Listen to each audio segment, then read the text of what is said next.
The fall of the Aztec Empire marked a monumental shift in history as the once mighty civilization crumbled under the weight of conquest and betrayal. The great city of Tenochtitlan, with its impressive architecture and vibrant life, became a pivotal battleground as Spanish forces intruded, led by the ambitious Hernán Cortés.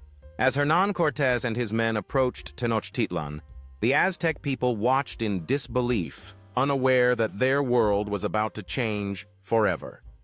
The ensuing conflict ignited fierce battles, where valiant Aztec warriors fought bravely to defend their sacred city against the foreign invaders.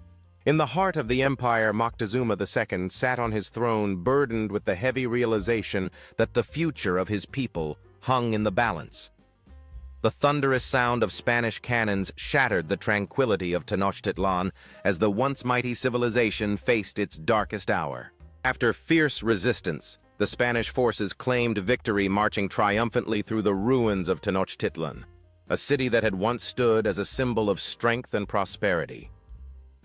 The streets echoed with the cries of Aztec civilians, who now faced an uncertain future in the aftermath of their empire's collapse.